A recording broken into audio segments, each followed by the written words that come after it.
welcome. That's right. This is the Cajun contractor Michael King, along with my sidekick, the inventor lady herself, Rita Crompton. This is the Invent America show because, like Rita says, America invents. We want to welcome all of you. That's tuning in from Home Talk USA radio program. It's a continuation of Home Talk. But don't forget, on the third hour, we're going to have Rita and myself will be hosting the Made in America show also. So, hey, it goes from Home Talk to Invent America to Made in America. Highlight, we got America cornered. We cornered the America market, right, Rita?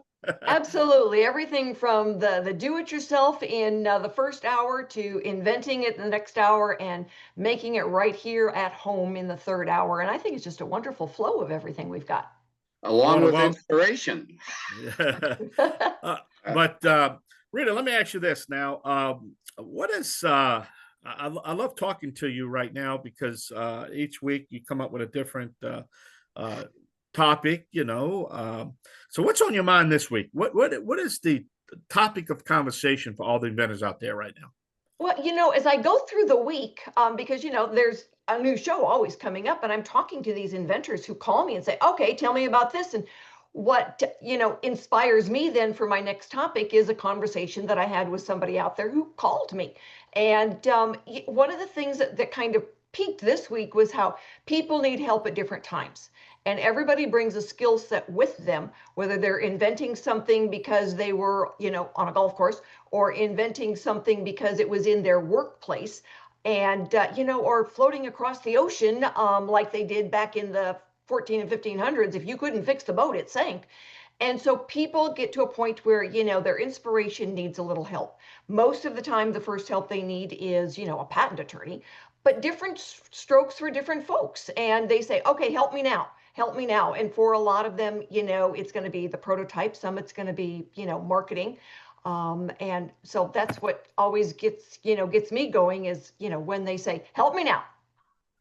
Well, the thing is, you don't know which stage they come in at. Now, they should start from the beginning, right? We talked about the thought, the idea, putting it on a piece of paper, so on and so forth. But you never know which stage that they come in at, or where they at in their stage. We don't know that till we lay it out because, we both experience where a lot of inventors just put the cart instead of the horse, so to speak. You know what I mean? Oh yeah. Yeah. Absolutely. And you're exactly right. They'll come and say, I've got an idea. What do I do? Or one of the guys says, yeah, I've got several patents on this product and I have no idea what to do with it now. And so I had to tell him, it's like, the ones that do the best have got a plan in motion before the patent ever issues. And so, being able to advise them on next steps, give them access to different service providers, and be able to say, all right, let's see if we can move it this way. And got a really great product out there that should be changing people's lives. And it's kind of stalled even with the licensee, they're not moving it. So, different problems, different strokes for different folks. Yeah, you have to do a lot of research before you take it to the next level because research and developing existing patents, sometimes it's just going down to your local big box store and go to the shelf that is related to your technology, if they even have that.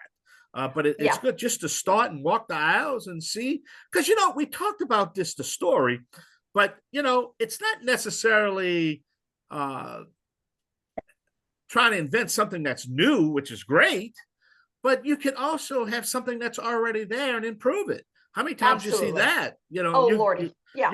You can add on to the technology. Absolutely. It's the example I like is the one where, a flashlight is a light coming out of the end of the stick.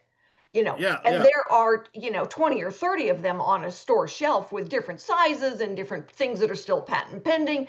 Yeah. But holy cow, the guy that invented the one that wraps around a pole, so now you don't have to hold the flashlight in your mouth to use both hands. It's still a light coming out of the end of the stick, for goodness sakes. But now that's a game changer. That is an industry game changer.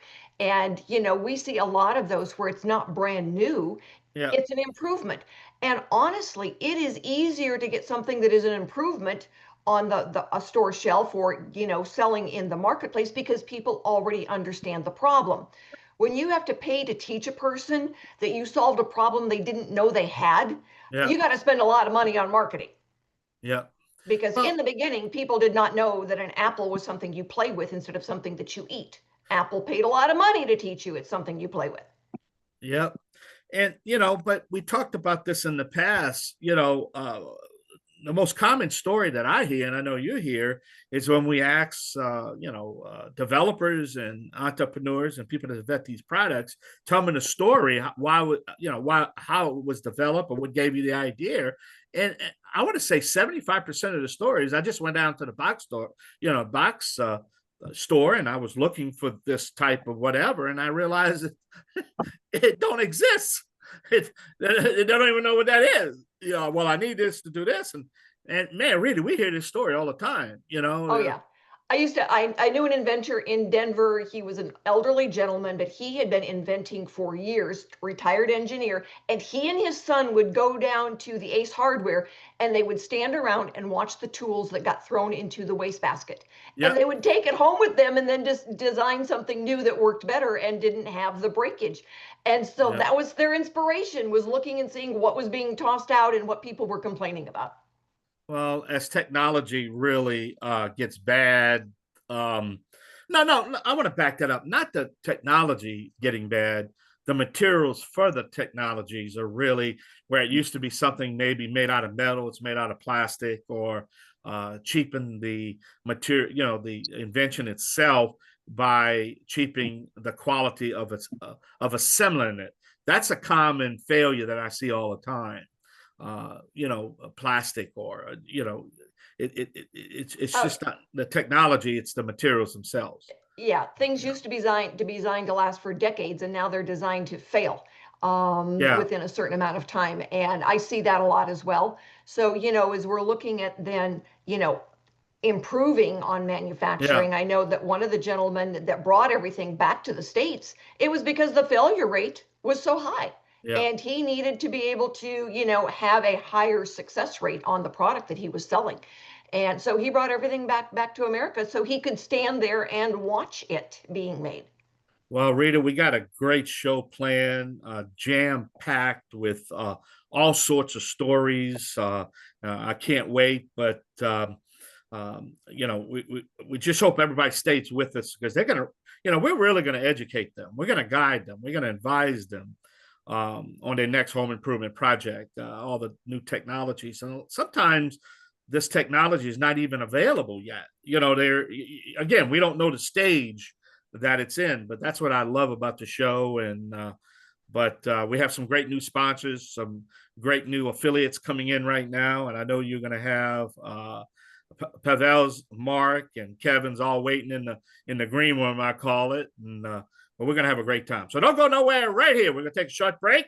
Along with Rita Crompton, the Inventor Lady, I'm the Cajun contractor Michael King. This is the Invent America Show. Y'all come back now. You hear? Yeah.